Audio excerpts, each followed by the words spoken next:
Muy buenas noches, bienvenidos todos a la tercera clase del curso virtual de oncología. Les estamos transmitiendo desde la ciudad de Buenos Aires y desde la ciudad de San Luis, Missouri.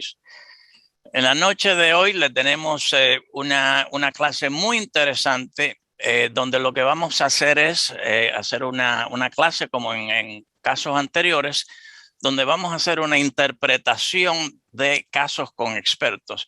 Yo creo que más que interpretación es un abordaje de casos, ya que tenemos un elenco muy distinguido, no solamente de radiólogos, sino de médicos, de oncólogos, neumólogos y de un cirujano torácico que nos van a ayudar a manejar estos casos. Les voy a presentar el grupo. En primer lugar, estoy acompañado por el doctor Hugo Palladini, que me va a ayudar como moderador de los mismos. Mi nombre es Fernando Gutiérrez, yo soy codirector del curso de oncología. Los casos que vamos a presentar son cortesía del doctor Rossini de Mar del Plata, el cual es uno de los codirectores de este curso. El título de la clase se llama Masas pulmonares en situaciones especiales. No todas las masas van a ser cáncer, así es que les hemos seleccionado tres masas, tres casos que se van a presentar con masas de distinta etiología. El grupo de radiólogos, los dos radiólogos son la doctora Joaquina López Mora, gran amiga. Ella es docente del Centro Rossi de Buenos Aires. Otro gran amigo, el doctor Vasco Galvez, salteño. Y entre el grupo de clínicos tenemos el acompañamiento del doctor Juan Manuel Osés. Juan Manuel es un neumólogo del Instituto de la Clínica Favaloro de Buenos Aires. También nos acompaña la doctora Lorena Lupinacci. Ella es oncóloga del Hospital Italiano de Buenos Aires. Y finalmente al doctor Juan Monzón, es un cirujano de la ciudad de Santa Fe. Vamos a tratar de abordar los casos. Vamos a empezar enseñando las imágenes, irlas trabajando. Y entonces vamos a tener el grupo nuestro que puedan hacer los comentarios a medida que vemos las imágenes. El doctor Palladini va a ser el chofer, él va a manejar los casos. Hugo, si me quieres presentar la primera imagen, el primer caso, por favor. La historia clínica de este paciente es interesante. Es un paciente masculino de 50 años con un historial de HIV, HIV positivo, pero que tiene una carga viral indetectable en este momento. Tiene un CD4 de aproximadamente 1000, no tiene historial de tabaquismo y se presenta con un cuadro de disnea y sibilancias de aproximadamente 5 meses de evolución. Y entonces yo quiero aprovechar la oportunidad para preguntarle al doctor Osés, doctor, si usted tiene un adulto que nunca ha tenido historial de asma o de sibilancia y empieza con un cuadro similar a este, sibilancia, ¿cuál, desde el punto de vista clínico, cómo enfocaría en este paciente? ¿Cuáles son las cosas que usted buscaría en el examen físico, etcétera? Buenas noches. Quiero agradecer a las autoridades por la invitación, ¿no? Bueno, sí, como comentó el doctor, es un paciente realmente muy interesante, sin antecedentes de tabaquismo, pero que comienza con disnea y sibilancia de 5 meses de evolución. Creo que habría que interrogar fundamentalmente a fin de descartar, por ejemplo, patología asmática, si él tiene antecedentes familiares, si ha tenido episodios de broncoespasmo en la niñez.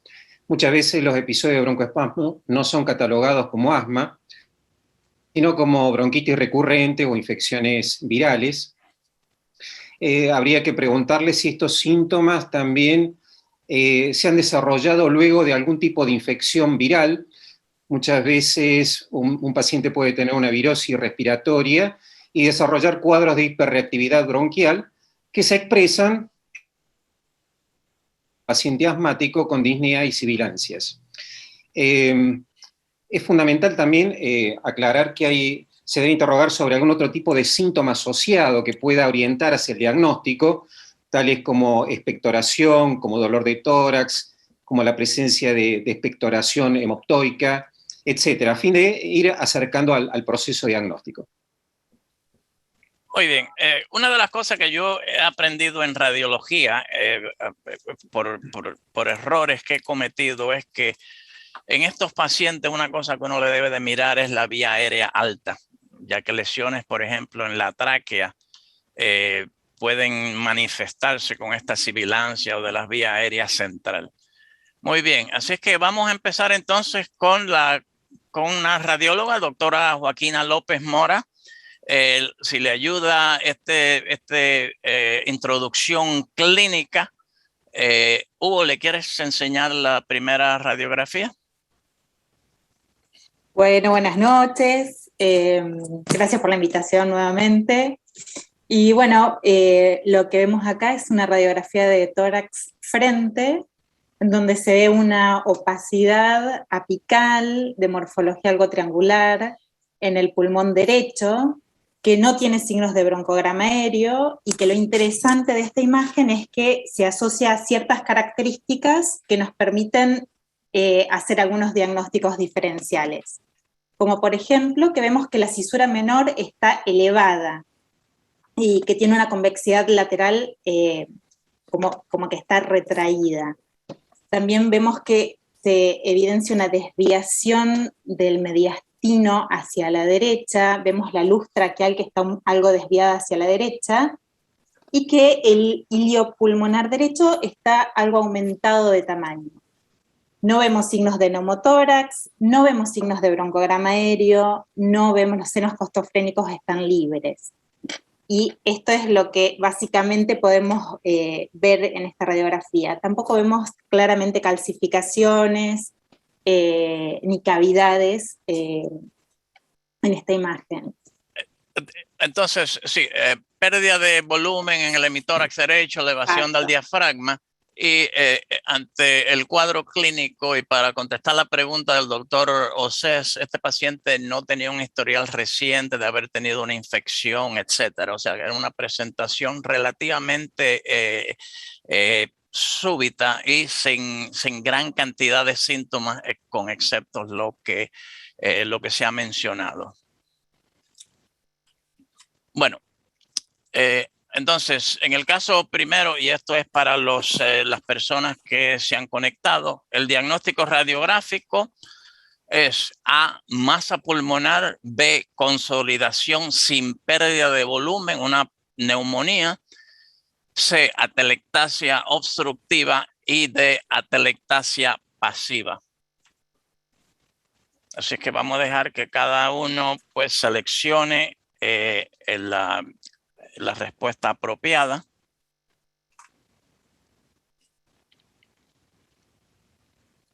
Muy bien, así es que la mayor parte han seleccionado atelectasia obstructiva. Algunos seleccionaron masa pulmonar y yo creo que en cierta forma tienen razón, porque si tenemos una masa central, digamos en el bronquio fuente derecho, eso va a colapsar el lóbulo superior derecho, que es lo que estamos viendo aquí. Así es que les voy a dar la mitad del crédito. Atelectasia, consolidación sin pérdida de volumen, neumonía, yo creo que es menos probable. Número uno, el cuadro clínico no era apropiado. Número dos, como decía Joaquina, pues el paciente no tiene broncograma aéreo.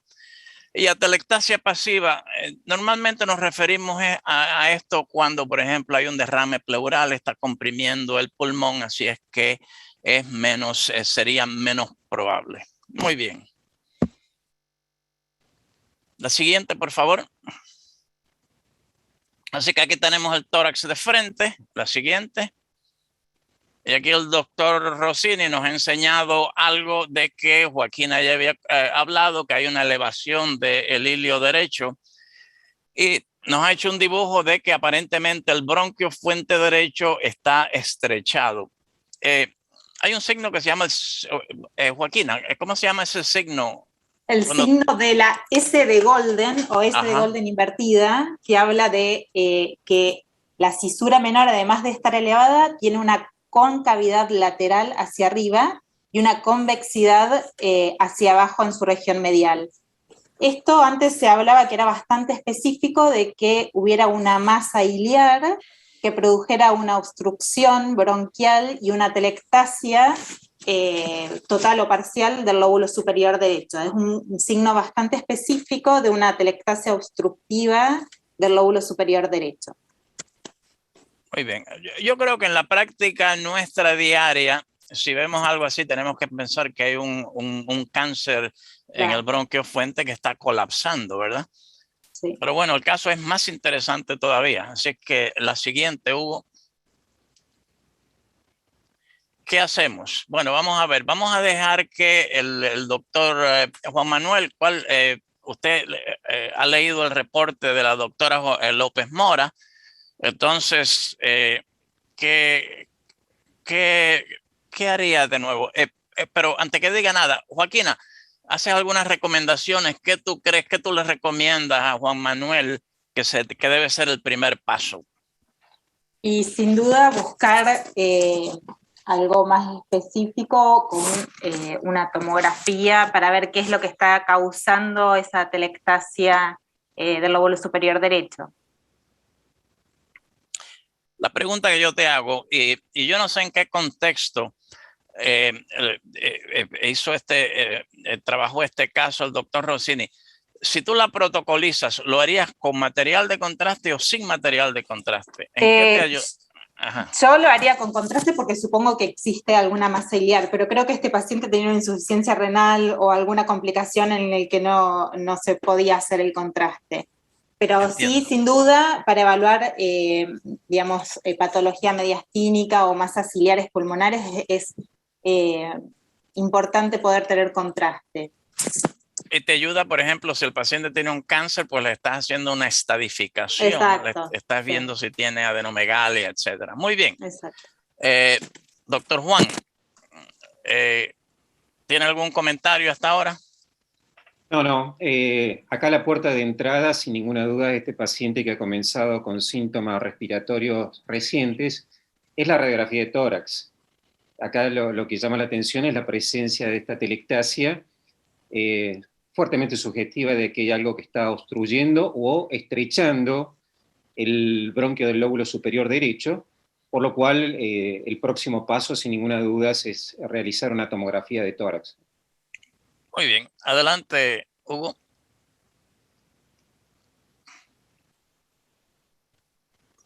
Ahí la tienes, Joaquina.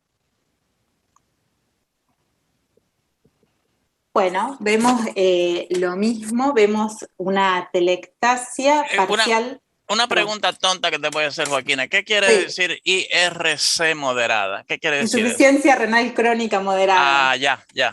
Muy bien, gracias. Sí, por eso es que no le habían hecho contraste, no está hecho sin contraste el estudio. Entiendo, muy bien.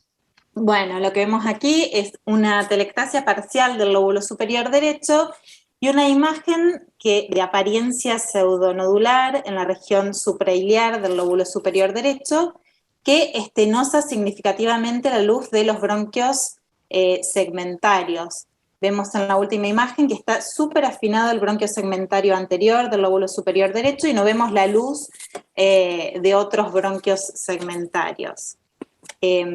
Vemos que la luz de la tráquea distal tiene una morfología, un contorno interno algo irregular, y más que esto no vemos en esta tomografía, son cortes axiales a la altura del ilio pulmonar, en ventana de parénquima pulmonar.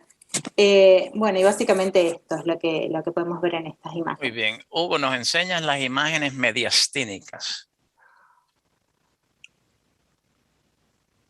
Muy bien, Joaquina. Bueno, en las imágenes mediastínicas sí podemos ver más cosas, como por ejemplo que existen sutiles calcificaciones dentro de la telectasia y que ambos bronquios fuentes y el bronquio lobar superior derecho se encuentran estenosados a expensas de un tejido con densidad de partes blandas, que estenosa en forma concéntrica su luz y que tiene sutiles calcificaciones asociadas. No se ven adenomegalias mediastínicas. Este tejido involucra ambos bronquios fuente. Y bueno, básicamente esto es lo que se ve en esta ventana mediastínica de la tomografía. Y es importante, tú haces el comentario de que cubre alrededor de todo el bronquio. ¿Por qué eso es importante, Joaquina? Porque hay patologías que involucran solamente en, digamos, la parte cartilaginosa del árbol traqueobronquial. En este caso vemos que es un engrosamiento concéntrico. Para evaluar o en forma didáctica, nosotros evaluamos las patologías traqueobronquiales como nodulares o focales o difusas o segmentarias. Y en este caso vemos que no es una imagen nodular que uno pensaría en una neoplasia, sino que tiene una extensión más difusa que involucra ambos bronquiofuentes, que se extiende hasta los bronquios segmentarios. Entonces uno pensaría en patologías más difusas. Y además de esto, lo que evaluamos es si tienen calcificaciones o no, y que, digamos, la extensión es segmentario, el compromiso del árbol traqueobronquial, pero es bastante extenso, y con sutiles calcificaciones y con un compromiso concéntrico de la pared bronquial en este caso. O sea que para sumarizarlo, entonces, un proceso infiltrativo difuso que afecta no solamente el cartílago, sino la membrana posterior. Exacto. Y que también involucra el bronquio fuente opuesto. Exacto. Con estos datos, ¿tú excluirías por completo que sea un proceso de tipo maligno? Y la verdad es que es demasiado extenso como para pensar en algo maligno. Es alguna patología que tiene un compromiso segmentario del árbol traqueobronquial. Acá vemos cortes coronales donde se ve claramente esto, que digamos, el compromiso es de la tráquea distal, de ambos bronquios fuentes, de los bronquios, digamos, lobares y segmentarios, que es bilateral, que tiene sutiles calcificaciones, que es bastante concéntrico, como dijimos anteriormente, que involucra la pared posterior y que produce estenosis bastante largas. Uno pensaría en un proceso no primario, sino en otro tipo de patología. El único cáncer que se me ocurre es el cáncer de células salivares, que a veces sí tiene una extensión larga, pero es raro que se vaya al lado contralateral. Claro. Exactamente. Muy bien, muy bien. Hugo. Bueno, vemos en cortes sagitales lo mismo. Se ve claramente la telectasia, en este caso la telectasia subtotal, la telectasia parcial del lóbulo superior derecho y el engrosamiento de bronquios subsegmentarios también es una extensión bastante larga, y el compromiso de la pared posterior de la tráquea también, con sutiles calcificaciones. Adelante, Hugo. Diagnósticos diferenciales. Vamos a ver. Tenemos un listado: engrosamiento parietal difuso. Tenemos un grupo que tiene indemnidad de la pared posterior y hay otro grupo donde hay compromiso de la pared posterior, como es en este caso. Entonces, en el listado que nos dio Sebastián Rossini, cuando hay indemnidad de la pared posterior, o sea, procesos del cartílago, hay dos situaciones: policondritis recidivante o una traqueopatía osteocondroplástica. Así que estás de acuerdo, Joaquina, que esto no cae dentro de estas dos entidades, ¿cierto? No, bueno, para nada, porque está comprometida la pared posterior. Perfecto. Y en el otro grupo, adelante, procesos infecciosos. Yo creo que la traqueitis actínica y la infecciosa es más o menos lo mismo, hasta donde yo entiendo. Sí. La infecciosa que yo he visto ha sido en tuberculosis, granulomatosis, poliangeitis, amiloidosis, sarcoidosis o colitis ulcerosa. Sí. Este paciente no tiene, hasta donde yo sé, historial de infecciones, no tiene tuberculosis. Sigue adelante. ¿Qué hacemos?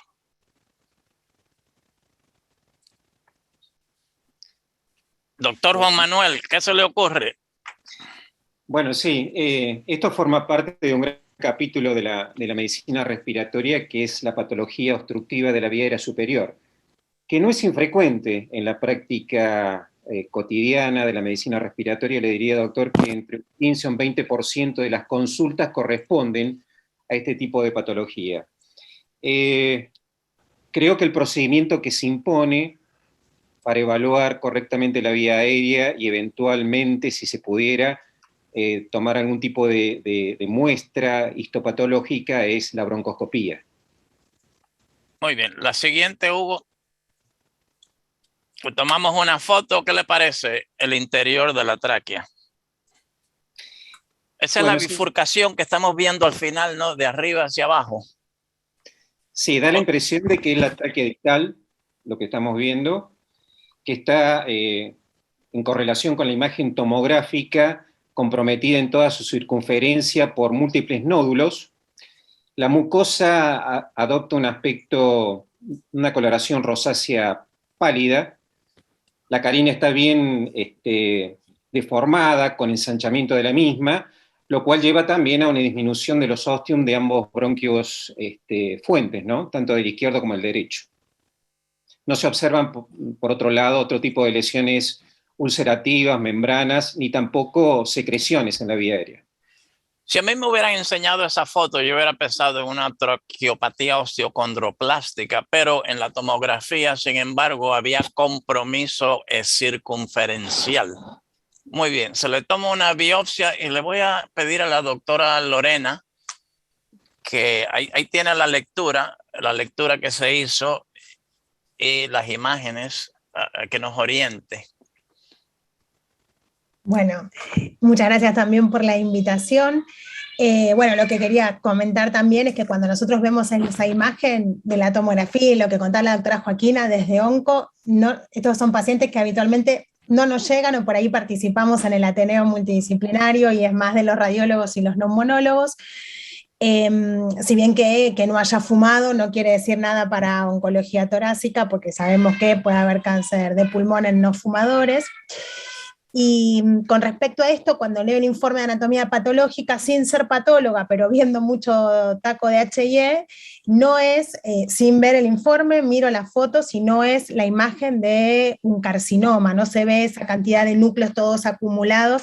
De hecho, acá dice epitelio respiratorio típico, cilíndrico pseudoestratificado, con células caliciformes, y debajo del corion, extenso depósito amiloide eosinofílico pálido, acelular y con pocos linfocitos. Y justamente cuando nosotros vemos algo oncológico, no existe la palabra acelular, ahí es un cúmulo de células. Así que con esto nosotros decimos muy poco probable, de hecho ese es un diagnóstico diferencial de patología no oncológica. Muy bien, Hugo, el diagnóstico final fue una amiloidosis traqueobronquial. Muy bien, perfecto. Le quería hacer una pregunta al doctor Monzón, si todavía está conectado. Él estaba en sala de operaciones, tuvo una emergencia. Desde el punto de vista de la cirugía torácica, ¿hay algo que se le pueda ofrecer a este paciente, doctor?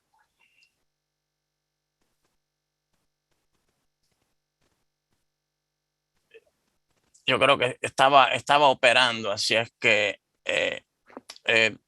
Vasco, ¿tienes algún comentario? Ponerle, por ejemplo, stent en estas situaciones o hacerle, qué sé yo, tratar de dilatarlo. ¿Contesto yo, doctor? Perdón, ahí está el doctor.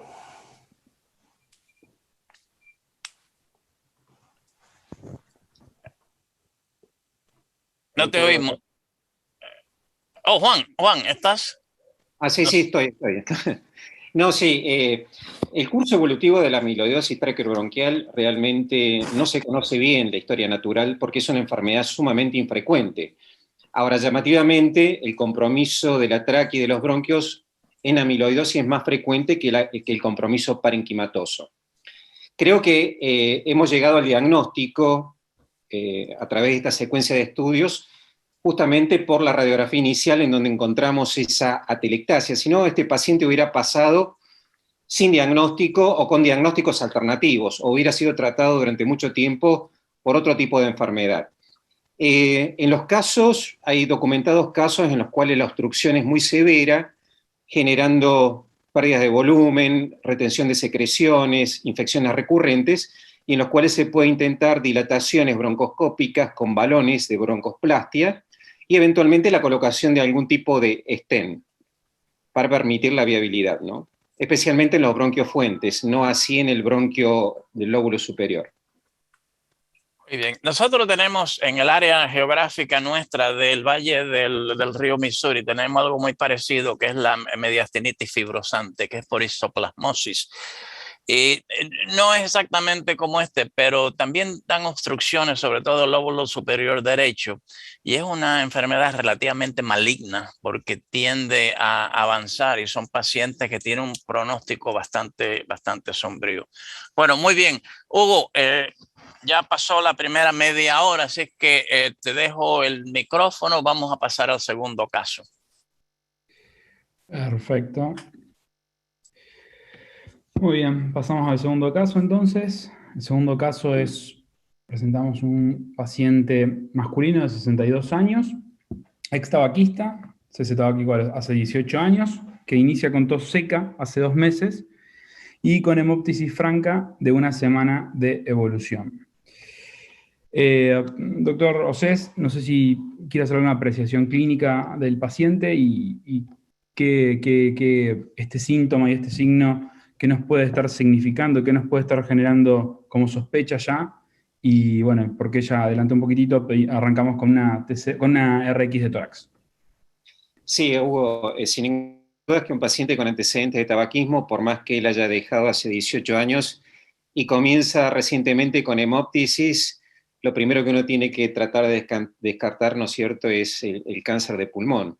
De tal manera que, bueno, inicialmente solicitar una radiografía y después avanzar con los estudios. Con la sospecha ahora y todo lo que se viene discutiendo un poco, no viene el caso, ¿no? El cáncer, la detección temprana de cáncer de pulmón y el low dose. Reemplazar a veces, avanzar a un paso antes, un paso siguiente y seguir con una tomografía, por ejemplo, esta de baja dosis, en vez de ir directo a la placa. Sí, es muy buena pregunta. Yo creo que si uno tiene la posibilidad de hacerlo, es conveniente iniciar con una tomografía, no hay inconvenientes. Está bien. No, y algo que por ahí también se le pregunto justo al Vasco, con tu experiencia, ¿es tan difícil hacer low dose o requiere equipos muy complejos, de un trabajo en equipo muy importante, o son bastante accesibles en el medio tanto privado como público? ¿Cuál es tu perspectiva? Bueno, acá en Salta, en el norte de la Argentina, digamos, para la gente de fuera del país, solamente esos equipos están en la parte privada, y realmente en la parte pública nosotros tenemos una gran carencia de equipamiento en relación a lo que es la parte privada. Muchas de aquellas tomografías que realizamos en nuestros institutos privados, en los cuales trabajamos también en la parte pública, hay muchísima diferencia en cuanto a la calidad de los servicios que se prestan. Esa es por lo menos nuestra realidad acá en el norte de la Argentina. Totalmente. Es muy difícil y muchas veces pacientes en desventaja diagnóstica, justamente porque al ser o carenciados o no tener los recursos disponibles para afrontar los gastos de una internación o de un estudio en la parte privada, bueno, se trabaja con equipos un poquito de más años y con mucha menos tecnología. Yo quería hacer un comentario, Vasco. Cuando yo tengo un paciente que tiene hemoptisis franca, como este paciente de 1 semana de evolución, cuando yo protocolizo el estudio, a mí me gusta hacer un angiotac de pulmón por 2 cosas. Número 1, por la posibilidad de que el paciente tenga tromboembolia pulmonar, lo cual es raro, pero más que eso porque lo que sangra en estos pacientes son las arterias bronquiales. Y si el paciente está sangrando y tiene de dónde está sangrando, lo cual ayuda a Juan Manuel, por ejemplo, a dirigir donde él va a hacer la broncoscopía, y si el intervencionista va a hacer una embolización, buscar exactamente cuáles arterias. Pero claro, no en todos sitios pues tenemos tienen esa facilidad de hacerle los distintos estudios. Muy bien. Sí, así es. El tema de la embolización bronquial, acá hay muy poca gente que la hace a las arterias bronquiales, y es un estudio para un hemodinamista, para un intervencionista que haga la parte vascular relativamente fácil. De hecho, en Francia se hacía mucho en el servicio donde yo estaba, sobre todo para pacientes que tenían secuelas de TBC, de otras alteraciones de cavitaciones pulmonares, y se embolizaba con espongostán. Y era un estudio bastante sencillo de hacer, digamos. Pero bueno, acá en Salta, digamos, la posibilidad de esa no se encuentra todos los días, digamos. Bueno, Vasco, te dejo la placa, si querés describirla, una placa de frente con lo que se arrancó a estudiar el paciente. Sí, es una placa un poco complicada porque no nos aporta demasiados datos como para pensar cuál sería la causa de la hemoptisis, ¿no? Porque no estaríamos viendo ninguna lesión ni nodular, sólida, ni cavitada a simple vista. Podemos ver que tiene una prominencia del botón aórtico, quizá un poco de engrosamiento de la trama del intersticio peribroncovascular. Los senos costodiafragmáticos están libres, y bueno, hasta ahí, para ser honestos, digamos, no podríamos avanzar mucho más si no tuviéramos por lo menos un perfil o algo para poder ver el par radiológico completo. Completarlo.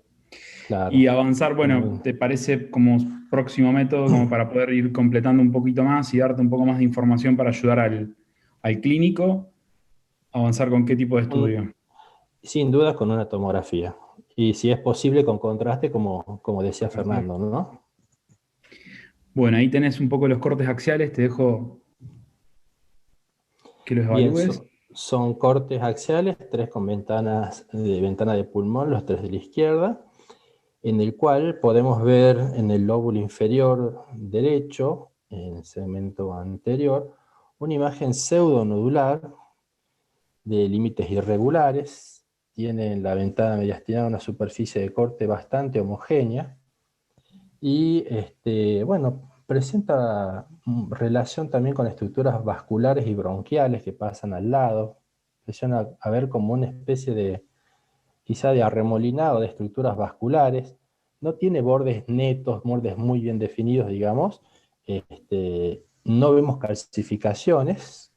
Y bueno, creo que esta es una TC sin contraste, como dice arriba, y bueno, no tiene tampoco grandes áreas de cavitación en su interior.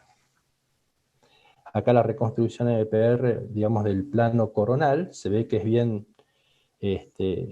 supradiafragmática, contacta, aparentemente tiene una amplia base de contacto con la pleura diafragmática, y también vemos que tiene una especie de conexión con las estructuras traqueobronquiales del lóbulo inferior. La misma superficie de corte es homogénea, pero me llama la atención la irregularidad que tienen los bordes y algunos tractos densos lineales que están alrededor, que podrían ser atelectásicos en mayor medida. Justo viste que en el medio tenemos una reconstrucción de tipo mini-MIP que sí, nos gusta a los radiólogos por ahí, más para ¿cuándo lo usás y por qué te parece que elegimos un poquitito esta? Es más, te voy a hacer acá un axial también que sea un poquito más claro. Bien, nosotros usamos la proyección de mínima intensidad, que es la proyección que, digamos, detecta los píxeles que tienen la menor intensidad posible para valorar formaciones quísticas y parénquima pulmonar, por ejemplo, las áreas de enfisema. Tenemos que ver que este fue un paciente que era tabaquista y había dejado hace 18 años, entonces, bueno, podría tener alguna enfermedad pulmonar obstructiva crónica asociada. Al revés de lo que es el MIP, que es la proyección de máxima intensidad, acá lo que se resaltan son los píxeles de menor intensidad. Y vamos a buscar alguna otra lesión cavitada que por lo menos no se encuentra a simple vista en estos cortes. Todo en relación a los bronquios, ¿no? Los bronquios fuentes que ahí... Está en íntimo contacto con los bronquios, ¿no? Eso es lo que llama la atención. Y obviamente con los bronquios las estructuras vasculares. Y está pegada también a la cisura oblicua, ¿no? Contacta con la cisura oblicua en la parte inferior. Doctora Lupinacci, con esta imagen salteamos un poco a veces ese comité de oncología y le llegan enseguida que se encontraron con esta masa o pseudonódulo. Obviamente que supongo que lo primero que plantearía es charlarlo quizás en el comité o discutirlo con el radiólogo. Por ahí tuvo una descripción extensa. ¿Qué se plantearía usted dentro de todas las opciones que creo que tenemos justo acá? Método y un poco, ¿cuál es tu razonamiento? O sea, ¿qué pensás cuando tendríamos todos estos tipos de métodos disponibles, como por ejemplo para poder seguir estudiando a este paciente? De paso, le damos espacio a los chicos al público para que pueda ir votando, si quieren. Bueno, mientras les cuento, nosotros lo que me hace pensar a mí es el paciente que voy a querer tener histología, es un paciente que tuvo hemóptisis, el antecedente del tabaquismo, así que lo primero que le pregunta al neumonólogo es, che, por acá, ¿llegás con fibrobroncoscopía? ¿Se llega con la fibrobronco a tomar biopsia? Porque si pienso en causas en un paciente con antecedente de tabaquismo, pero también de nuestra zona, pienso primero en el cáncer de pulmón, pero también pienso en la TBC, si bien no es una imagen característica. Entonces, muchas veces son lesiones que están, yo creo que sí llegaría por fibrobronco, pero en el caso si no, ver si se llega para tomar muestra desde fibrobronco o desde biopsia bajo TC, que es otra de las cosas que discutimos en el Ateneo, que igual ahí no están las opciones, pero te digo que es lo que nosotros charlaríamos, o por lo menos mi razonamiento, si esto a veces el neumo viene y dice, che, esto te parece que tiene un componente oncológico, bueno, ese sería lo que hablaríamos nosotros. Interesante que creo que también no veíamos ganglio. No sé si eso no lo vimos, no vimos ganglio en mediastino, por lo menos en las imágenes que hicimos de mediastino, ¿no? Como para ir... Tampoco hay derrame pleural. Tampoco, exactamente. La mayoría votó, yo creo que ustedes no tienen acceso, pero la mayoría optó por la TC con contraste. Creo que de todas las respuestas que hay acá, ninguna es incorrecta. Son distintos enfoques. O sea, no hay una respuesta incorrecta. Ahora, está la opción de PET. ¿Alguno de los miembros de acá hubiera elegido PET o qué le preocuparía si eligiéramos PET respecto a este caso? ¿Por qué no hubieran elegido PET, por ejemplo? Yo creo, si puedo hacer un comentario. Yo creo, como les decía, yo hubiera empezado con la tomografía computada con contraste. Número uno, hubiera resuelto el problema de si había algún sitio que estaba sangrando. Y número dos, nos daba una mejor idea si había embolias. Por ejemplo, esto podía ser un infarto o visualizar mejor los ganglios en el ilio. Y número dos, yo creo que con base a eso, yo creo que, y más que la punción o cirugía, yo creo que es una lesión central. Yo creo que una broncoscopía con biopsia sería un paso, el paso siguiente. El PET, qué sé yo, el problema que yo tengo con el PET te ayuda en cuanto a determinar la extensión del tumor, la estadificación.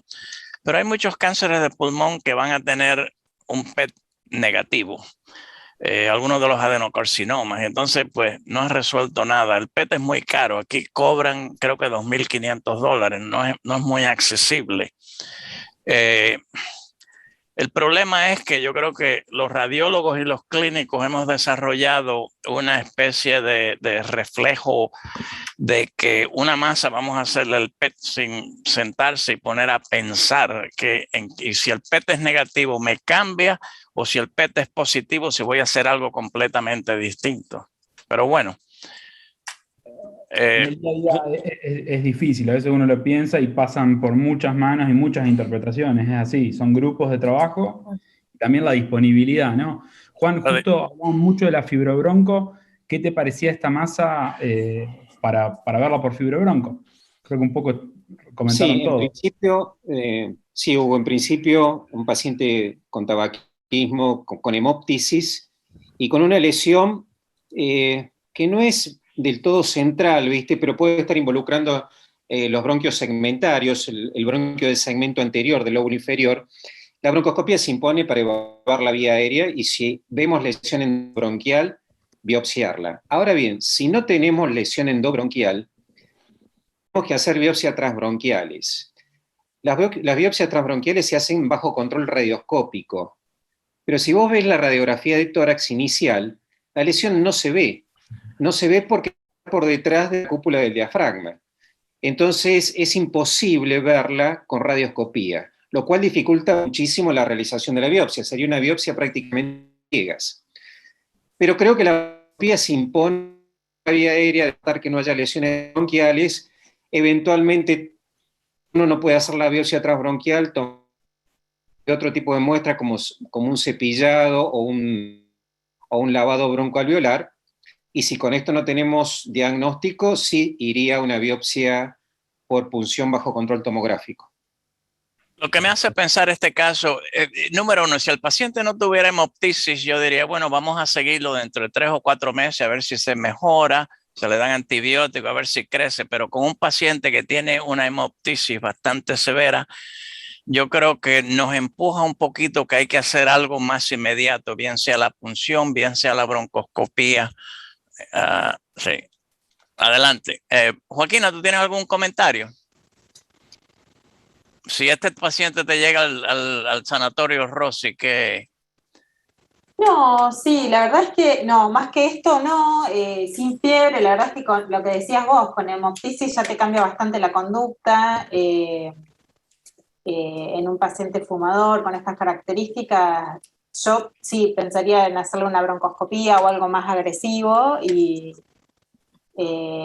PET, como dicen, está sobrevalorado porque si te da positivo puede ser cualquier cosa y si te da negativo también debería ser usado más para estadificación y lo mismo que han dicho ustedes, también yo le haría contraste y ver que no sea un infarto pulmonar por su ubicación, por la ausencia de broncograma aéreo, pero bueno, nada. Uno siempre piensa, el cáncer que tiende a ser central dentro del bronquio, que tiende a sangrar, es el carcinoide. Y el carcinoide es uno de esos cánceres que en el PET te va a dar un falso negativo muchas veces. Exacto. Muy bien, Hugo. Bueno, en el caso este se seleccionó avanzar con un PET, por eso decimos un poco que a veces en la práctica diaria se pueden tomar estas decisiones y no sé, Joaquina o Vasco, ¿alguno le interesaría describirlo un poquitito? Si fue de gran utilidad, qué le sirvió, Sí, si no, nada, no le sirvió para nada. Lo que le sirvió sí es porque le pusieron contraste endovenoso, además de FDG. La imagen del medio es la fusión del PET con la TC y se ve que la captación del nódulo es similar a la del pool mediastínico. Esto significa que no es hipermetabólico, sino que tiene una captación leve de FDG, lo que no nos habla de nada.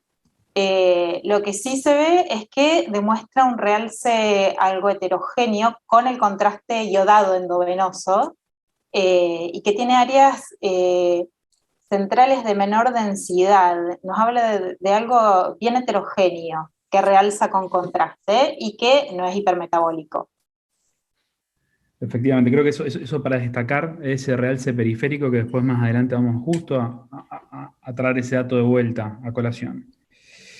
Tampoco bueno, se ven, perdón, en el contraste tampoco se ven, no vemos muy bien las arterias pulmonares, pero no se ven defectos que nos hablen de algún tipo de TEP o algo de esto, y nada más que eso. Perfecto. Bueno, el paciente persiste con tos seca, disminución de lo que sería la hemoptisis. La tos seca y la hemoptisis hay un poquito El laboratorio es normal, ¿sí? Y ahí se le realizó un lavado bronquialveolar que fue negativo. En los casos de hemóptisis, el lavado bronquialveolar, ¿qué utilidad tiene, doctor Océs? ¿Qué están buscando? ¿Qué quieren confirmar?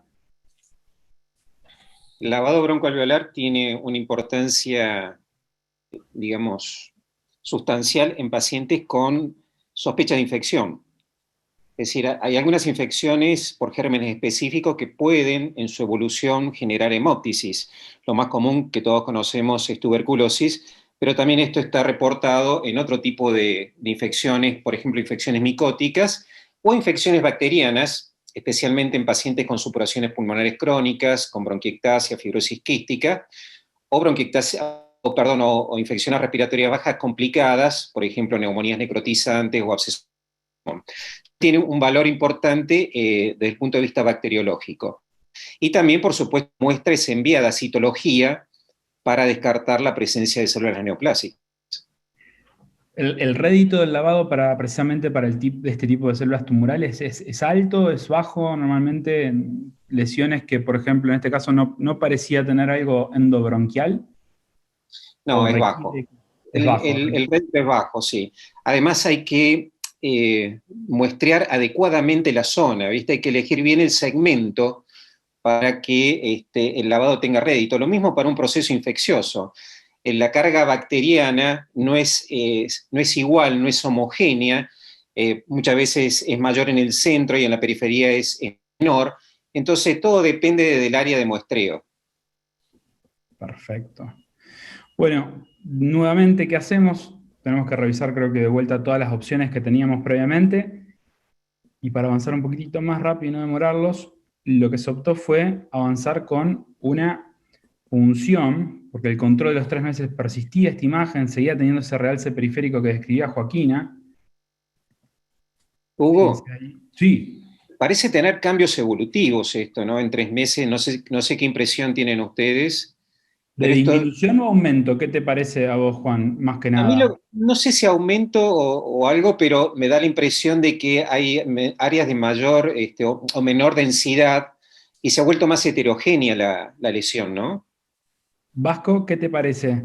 Sí, se le vuelve a hacer a los 3 meses una TC, ahora sí con contraste, que es la que estamos viendo, en el cual, como dice Juan Manuel, hay una superficie de corte de la lesión bastante heterogénea, con pequeñas áreas hipodensas adentro, si bien significativamente creo que no ha cambiado demasiado el volumen de la misma o el tamaño, se han despejado un poco más los contornos, se han vuelto un poco más regulares. Y uno de los diagnósticos que tendríamos que también poner en la palestra acá, por el contacto que tiene con las estructuras broncovasculares, una eventual atelectasia redonda también, ¿no? Deberíamos plantearnos si en algún momento tuvo alguna alteración, alguna enfermedad pleural o algún proceso que haya predispuesto a que tenga ese tipo de patología. Pero bueno, se hace mucho más claro con la inyección de contraste, la heterogeneidad y la superficie de corte que tiene, bastante heterogénea en relación a la primera tomografía. ¿Y las áreas de hiporrealce, qué pensás vos? Si te consulto, ¿qué podría llegar a ser? Si vamos a hacer, por ejemplo, justo una punción. Hablábamos en la clase anterior, en el Ateneo Interdisciplinario, lo importante de antes de punzar, elegir el área que tiene contraste, o sea, queremos encontrar la viabilidad. Pero las áreas esas de hipovascularizadas, ¿qué te hacen sospechar a vos? Podrían ser áreas de necrosis, áreas de secreciones endobronquiales, bueno, distintas cosas. Lo importante sería no punzar o intentar no llegar a esas áreas, sino punzar justamente el tejido que muestra cierto realce, que es el que tiene las características más sólidas, digamos. Yo quiero, perdón, Vasco, yo quiero volver a Juan. Juan, si usted a ese paciente le ha hecho o le va a hacer una broncoscopía con lavado, cepillado, etcétera, ¿no cree que si usted no ve un sangrado, ¿cómo se llama? Agudo y tal, que es un paciente que ameritaba habérsele hecho una biopsia endobronquial, bien sea por ultrasonido o directa? En una área que está tan céntrica, hay un bronquio que está llevándonos justo donde está la lesión. Ahora nos vemos la situación de que hay que hacer una punción, pero desde fuera. ¿Qué piensa de eso? Frecuentemente observamos cuando intentamos hacer biopsias transbronquiales, fundamentalmente, doctor, no con lesión endobronquial, sino biopsias transbronquiales, que las pinzas, cuando las lesiones son demasiado centrales, como en este caso, pasan de largo. No podemos enclavarlas justo en la lesión. Es un problema técnico más que nada. Acá lo ideal sería poder visualizar una lesión endobronquial, pero si no hay lesión endobronquial, tenemos que lamentablemente hacer biopsias transbronquiales y muchas veces la pinza pasa de largo y no podemos llegar a la lesión. ¿Usted usa ultrasonido para que lo ayude cuando hace las punciones? En este caso se podría usar. Nosotros no usamos ultrasonido porque no disponemos en la institución, pero sería una buena alternativa. Muy bien. Bueno, las áreas de RELS, entonces se plantea la punción, la utilidad. Creo que estamos todos de acuerdo que necesitamos ponerle un rótulo a la entidad. Estamos quizás sin un nombre y apellido, no sabemos ante qué estamos, o sea que plantear una resonancia como se planteó creo que ya no es opción. Ya descartamos un poquitito la opción del lavado porque no nos dio mucho rédito, así que se progresó con una punción. No sé si querés describir, Vasco, un poco lo que se hizo y por qué no se optó como primera opción una punción una lesión de estas características. ¿Qué es lo que preocupa por ahí en lesiones de estas características?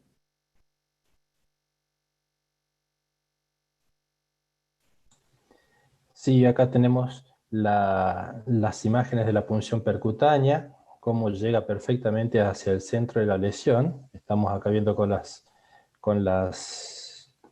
imágenes con ventana de pulmón. Creo que la última imagen de acá abajo a la izquierda es la que muestra un poquito de aire, probablemente por la infiltración que haya hecho en la pleura, y creo que un pequeño mínimo neumotórax, pero fue un procedimiento bastante exitoso. Esta punción la hizo Sebastián Rossini, y bueno, como que es una persona que tiene una experiencia increíble en cuanto a las punciones percutáneas, y bueno. Le tiene mucho miedo a lo central, a lo vascular, le tiene mucha experiencia y se anima a cosas que por ahí nos asusta un poco, ¿no? Sí, yo le he visto hacer cosas bien locas. ¿Eh? Bueno, el mago de la aguja. Sí. Terrible. La citología, entonces, lo que mostró fue infiltrados inflamatorios, predominantemente linfoideos, ¿sí? Células histoides y aisladas células gigantes, y la presencia de IFAS, que terminó siendo el diagnóstico de aspergilosis pulmonar. Juan, no sé qué nos podés contar un poco de la aspergilosis, y si lo hubieras sospechado en este caso, y qué dato te podría haber ayudado de todo esto. Mira, la verdad que es una sorpresa el diagnóstico. Las manifestaciones clínicas de la aspergilosis están muy condicionadas por la inmunidad del paciente. Esto es básicamente, el diagnóstico final de esto es una neumonía aspergilar crónica o de curso subagudo. No es una aspergilosis invasiva típica que nosotros conocemos, sino que es una neumonía crónica generada por Aspergillus. El cuadro característico que solemos ver es en pacientes con EPOC, con fuerte antecedente de tabaquismo, pero EPOC severos que tienen exacerbaciones frecuentes que requieren múltiples esquemas antibióticos y tratamientos con esteroides, que no responden finalmente adecuadamente a los diversos tratamientos antibióticos, y con corticoides el paciente sigue evolucionando mal, y muchas veces el diagnóstico definitivo es de una aspergilosis, una neumonía aspergilar.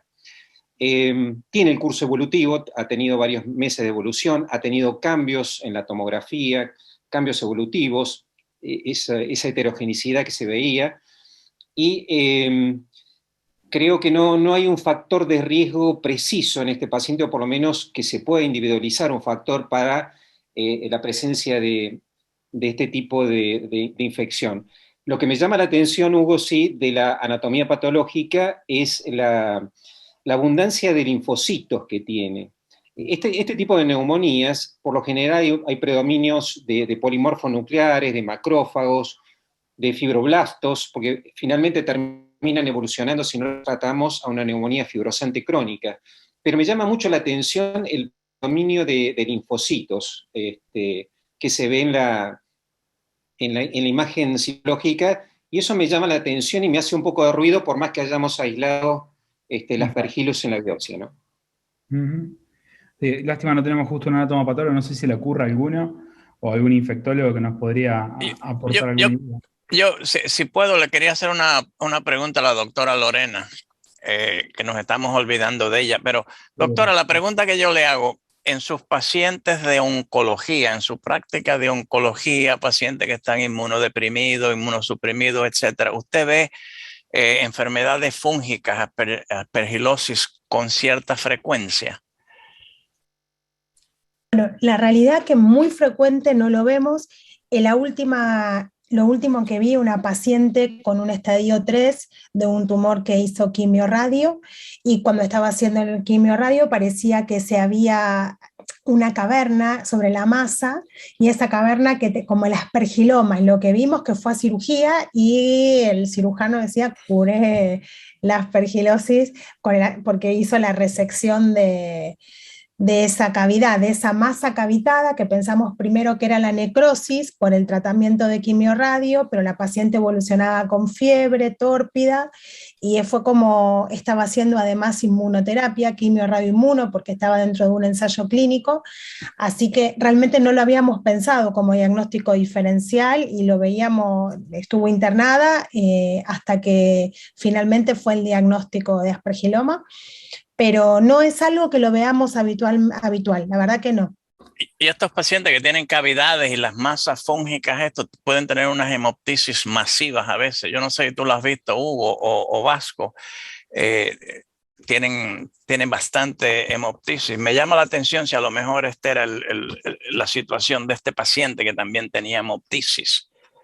Y lo que es raro, que teniendo tantos cambios inflamatorios, que el PET no fue muy llamativo, no tenía mucha actividad de metabolismo de la glucosa. Joaquina, ¿no te parece? Sí, pero era como cambios inflamatorios crónicos, y sin duda de haber, quizás lo tuvo hace un montón de tiempo y era una infección crónica, como dice el doctor Océs, lo que genera que no sea tan hipermetabólico, ¿no? Sí, raro el caso, súper raro el caso, pero bueno.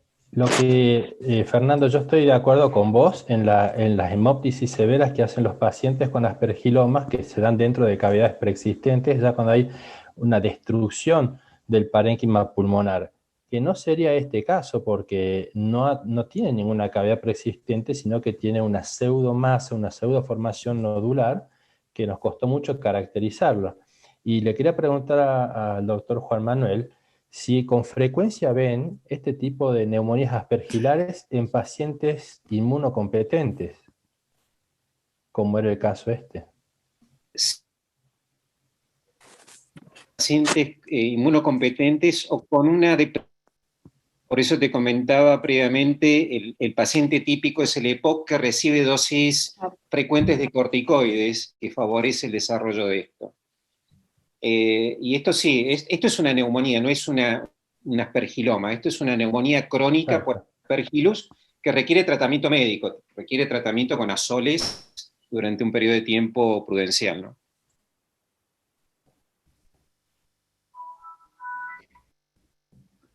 Bueno, una cosa así por ahí para comentar, justo en la hemoptisis, el tema de la hemoptisis, vieron que el resto del parénquima que nos mostraban no veíamos las clásicas hemorragias, o sea, ese sangrado se ve contenido y no parecía muy comprometida la vía aérea porque no se la veía cargada de secreciones, o sea que era un paciente que probablemente con un pulmón sano pudiera resistir el procedimiento, por ejemplo, lo que era la punción, y también permitió que ese paciente siguiera con esta cronicidad de todo el cuadro. A veces con la hemoptisis uno se asusta y quiere asegurar qué porcentaje de pulmón le va a quedar para hacer intercambio gaseoso.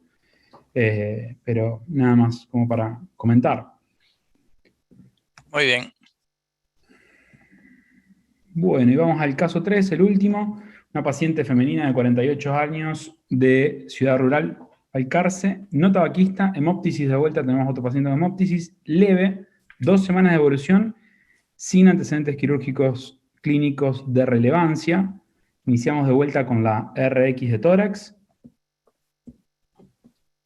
Bueno, Joaquina, te dejo una placa que está un poquitito complicada. Parece más un scout, en realidad. Parece más un scout, me parece que es un scout, Un sí. poco el caso, juntamos lo que se puede, a veces no tenemos la placa, pero es más un scout, ¿no? No, pero se ve perfecto, se ve Perfecto. una imagen redondeada, una opacidad redondeada de bordes poco definidos en la región periliar del pulmón izquierdo y no tiene imágenes cálcicas en su superficie, tampoco impresiona cavitada, no hay derrame pericárdico, no hay derrame pleural, y el resto del pulmón impresiona bastante bien. Es una paciente joven además.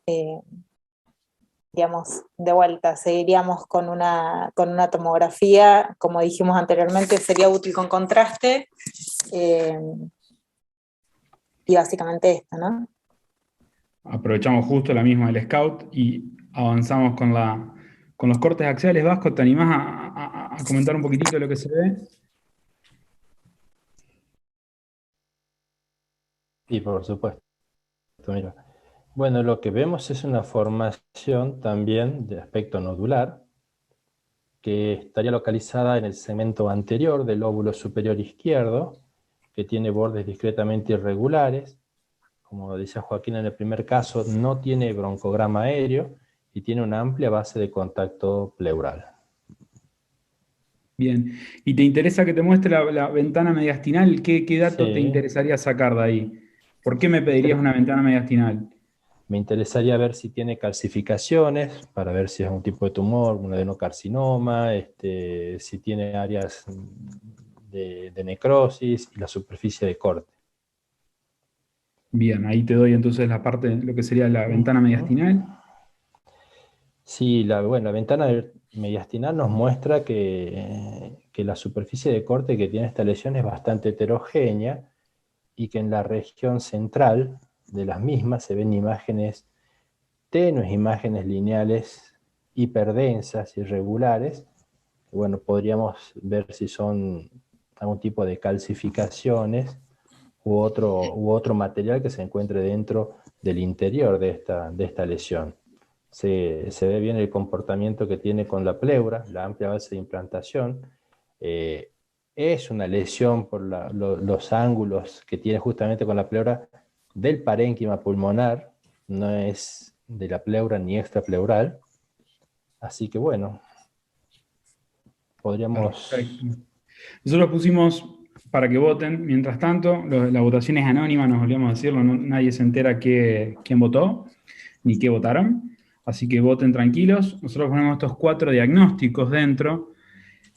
Para la paciente que presentamos, doctora Lupinacci, estos tumores que planteamos como el tumor pulmonar epitelial y el tumor carcinoide, ¿qué le parecería que podría estar más cerca del caso o por qué lo alejaría de los diferenciales sin tener muy presente ciertas características de lo que es la tomografía? Más bien la clínica de esa paciente y la historia que tenemos de ella.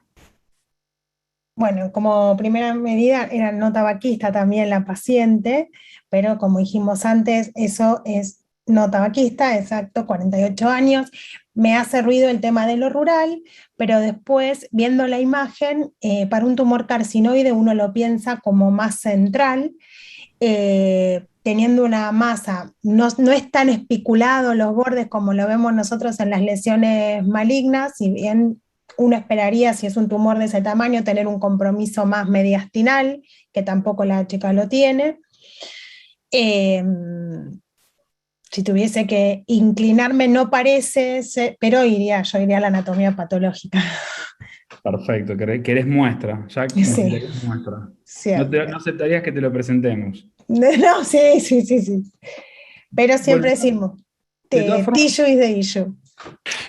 fue uno de los más votados que tenemos, si bien tenemos primero a la hidatidosis con un 32%, los tumores, tanto el pulmonar epitelial, 28%, y el carcinoide, 24%, o sea, muy divididos.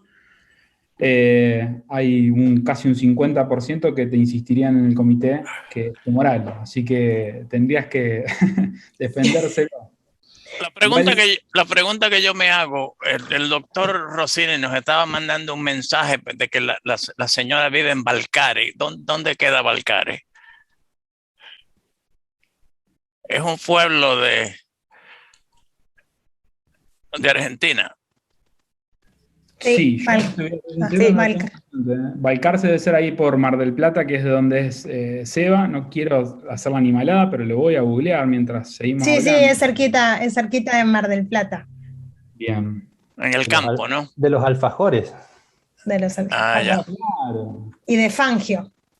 Y de Francia. Sí, es del campo. Yo creo que él nos estaba tratando de decir algo. Es rural. Muy bien. Juan Osés, con respecto a la clínica y el caso.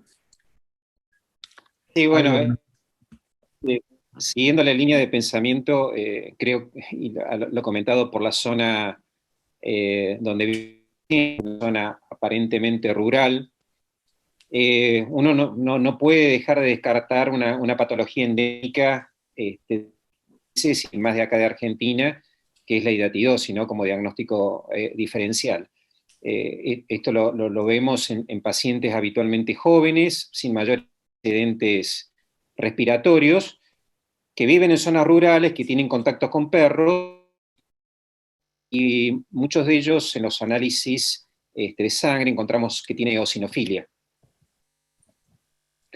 ¿Y marcadores, algún otro marcador más se piden o se dejaron de pedir, se siguen usando? Bueno, si hay fuerte sospecha clínica, se pueden pedir marcadores, electroforesis, blood, los métodos de ELISA, aunque la sensibilidad de estos métodos es muy menor a la de la hidatidosis hepática. Aquí el 40% puede ser negativo, ¿no? Impecable. Bueno, entonces, ¿qué hacer con este paciente? Justo ahí me está escribiendo el doctor Monzón, que está conectado. Juan, dentro de los diagnósticos que planteábamos, de todos estos, ¿qué optarías? ¿Cuál sería la opción tuya preferible de tomar una muestra o hacer una resección directamente? ¿Cómo te sentirías más cómodo y qué precaución dentro de todo lo que planteamos de diagnóstico tendrías que tener vos como cirujano? Hola, Hugo, ¿me escuchan? Sí. Hola, ¿me escuchan? Sí, perfecto. Con respecto a la imagen, la verdad que si bien tiene el foco epidemiológico para uno sospechar hidatidosis, no es la imagen típica tomográfica de una hidatidosis pulmonar. Uno esperaría algún otro signo del doble arco o alguna otra cosa que me haga sospecharlo. Me impresiona en un primer momento que fuese una masa, lamentablemente no es tabaquista como para poder decir es un cáncer de pulmón, pero si tenemos en cuenta el foco epidemiológico, creo que le pediría la serología, me ayudaría muchísimo. ¿Por qué? Porque si yo cometo el error de punzar el quiste hidatídico sin tener una profilaxis, con albendazol puedo hacerle una anafilaxia al paciente como peor evolución, digamos. La otra cosa es que si lo abro a la pleura, le hago una siembra pleural de la hidátide a ese espacio, entonces no iría, digamos, ciegamente a una punción sin antes tener una serología, o por lo menos, si no tengo la serología, sin antes hacerle ciclos de albendazol como para quedarme tranquilo de que si existe esa posibilidad diagnóstica, no voy a generarle ni anafilaxia ni siembra de la hidátide al paciente. Perfecto. Y técnicamente, sospechando, por ejemplo, hidátide, ¿tenés que hacer algo diferente durante la cirugía? Por ahí uno ve la hidatidosis hepática cuando los operan, los cirujanos se preparan distinto, tienen otro abordaje a veces, o tienen distintos instrumentales en respecto Sí, a... actualmente lo que tratamos de hacerle, hay distintas técnicas. En realidad son las mismas técnicas de antaño, que uno las hace a través de toracoscopía en esta oportunidad. Uno, por supuesto, siempre lo que quiere hacer es algo que es conocido como la técnica de Armand-Hugon, que se llama parto hidatídico. Uno lo que hace es incidir sobre la periquística de esa lesión y junto con una maniobra que hace el anestesiólogo de insuflar el pulmón, el hidátide, que es como una especie de huevo gelatina, sale de esa cápsula que tiene y uno lo puede recoger en una bolsa colectora. La otra cosa que uno puede hacer es una periquistectomía, o sea, ir con instrumentos de energía, sellando vasos y pequeños bronquios periférico al quiste y resecarlo de esa forma. Y lo otro que queda directamente ya son técnicas resectivas que pueden ser segmentectomía anatómicas hasta una lobectomía si es necesario. Y un detalle técnico importante, que esto es para los cirujanos en realidad y anestesiólogos, es tratar de tener reparado el bronquio donde probablemente podría drenar. ¿Por qué? Porque si se abre hacia el bronquio ese quiste, puede hacer una vómica y nos puede provocar una siembra en el pulmón contralateral hasta traernos los problemas respiratorios intraoperatorios. Excelente. 1.000.000 de gracias, Juan. A ustedes. Ante la duda, justo de estar planteando estos diagnósticos del público, dicen si no sería de utilidad hacer una resonancia. ¿Qué opinan al respecto de esta idea?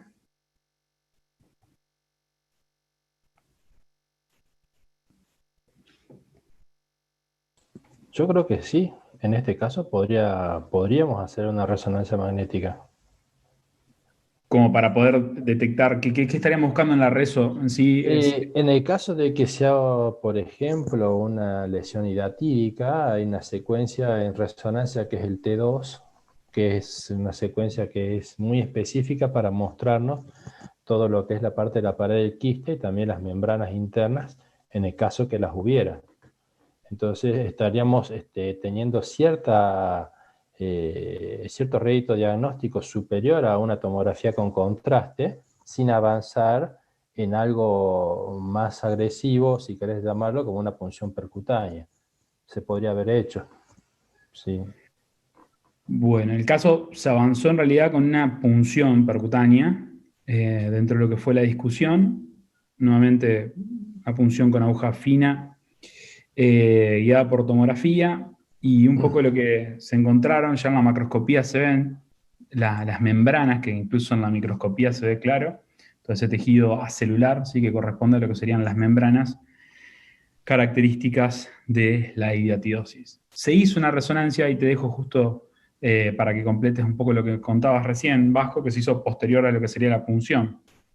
Sí, posteriormente a la punción se baja el paciente directamente al sospechar en el coágulo, ya con la vista de las membranas, se baja a confirmarlo en la misma institución con una resonancia. Lo que estamos viendo acá en las imágenes son imágenes con la secuencia T2 en el plano coronal, en donde se ve la formación nodular que está en contacto con la pleura, y podemos ver esas imágenes lineales hipointensas, es decir, lineales oscuras, en el interior, que son las membranas. Creo que con el diario del lunes uno podría decir que lo que veíamos en la TC, como esas imágenes lineales, podrían ser las membranas. La verdad que es súper difícil la tomografía para interpretarla en la primera que pusimos. Y acá lo mismo, acá tenemos las secuencias, las tres secuencias, tenemos un T1, un T2 y sobre todo la secuencia T2, que es la que nos muestra la heterogeneidad de la señal que tiene el interior de esa masa, ¿no? Acá fíjense en una cosa que hablamos con Sebastián, en la imagen del medio, que hay como una imagen pleural lineal hiperintensa, ¿no?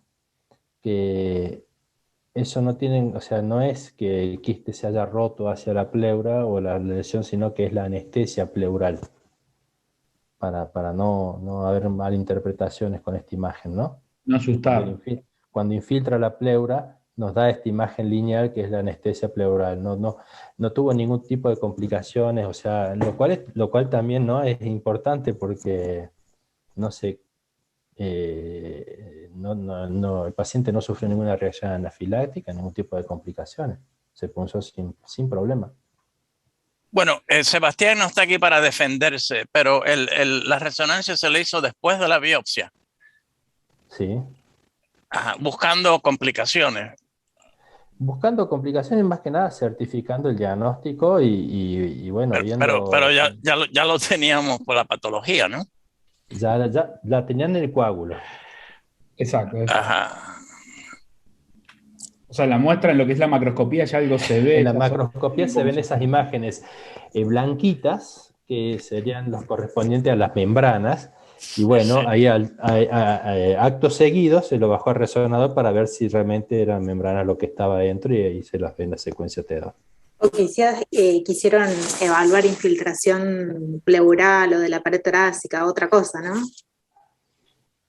Para sumar, sí, totalmente. Sí, sí. Vamos a preguntarle al doctor Monzón si todavía está presente, si tiene algún comentario. ¿Qué le haría a este paciente en este momento de las distintas opciones que tenía, doctor?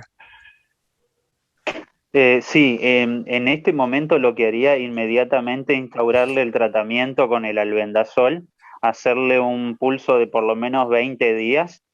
El protocolo que estamos usando con los infectólogos de nuestra institución es hacer 3 ciclos, posteriormente reevaluar. Cabe la posibilidad de que muchas veces se abra hacia un bronquio y que se evacúe como una vómica, y si eso no sucede es la resección quirúrgica. Y en este caso parece estar bastante periférico, creo que lo intentaría por toracoscopía e intentaría hacer el parto hidatídico en realidad. Trataría de sacar el hidátide y después suturar ese parénquima para que no quede una cavidad residual. O sea, lo trataría de la misma forma que sería un cáncer, por ejemplo, una segmentectomía, una lobectomía, o sencillamente sacar la lesión, enuclearla. En realidad lo que haría es tratar de nuclear la lesión, o sea, sacar el parásito, la hidátide. Si vería que no tengo un buen plano de decolamiento, en ese caso sí iría a una segmentectomía anatómica o una lobectomía. Muy bien. Muy bien, Hugo, yo creo que estamos a tiempo. Son las 7 menos 10, 9 menos 10 en Buenos Aires. ¿Hay alguna pregunta que a lo mejor para los participantes que quieran contestar? Preguntaron quizás para el doctor José si en quistes complicados se puede estudiar el esputo antes de operar, en búsqueda de germen. Después que hace el paciente una vómica, digamos. Me parece que apuntan a eso, sí. Y se podría, sí, pero digamos el cuadro clínico es bastante, digamos, llamativo, ¿no es cierto? Un paciente que tiene una lesión quística, que hace una vómica, el diagnóstico es casi un hecho de que es una hidatidosis. Hasta un 10% de los pacientes que hacen vómica hacen anafilaxias también. Es lo que comentaba un poco el doctor Monzón, que hay que tener mucho cuidado. Ahora bien, lo que yo me preguntaría en este momento, de este caso clínico, si es un quiste realmente activo, porque estos quistes pasan por distintos estadios, ¿no es cierto? Hay quistes que están activos y quistes que están inactivos. Y si bien la resonancia fue realizada después de la punción, la imagen es muy, muy heterogénea y me da la impresión a mí muy densa, se han perdido todas las estructuras, como si fuera un quiste muy antiguo e inactivo en este momento. Con lo cual, Sí. Estaba calcificado, así que debe llevar bastante tiempo, sí, presente. Exacto. En el 4 o 5, estamos ahí en el intermedio, a la espera Claro, que termine de calcificar entero. Hugo, ¿otra pregunta? ¿Alguna otra pregunta? No, creo que todo fue respondido y algunos aportes iban haciendo los comentarios similares a lo que iban aportando los disertantes, así que creo que podemos dar. Vamos a terminar. Bueno, les había prometido que íbamos a terminar a las 7 de la noche, así que quiero agradecer al panel de expertos por tan interesante presentación con la colaboración de todos ustedes. Yo creo que los casos estuvieron preciosos y la manera que se manejaron fue muy didáctica, muy buena. Les doy las gracias a todos y gracias a ti, Hugo, por tu colaboración. Que tengan todos buenas noches. Gracias, Buenas noches. Buenas noches. Buenas noches. Buenas noches. Gracias. Adiós. Chao, chao.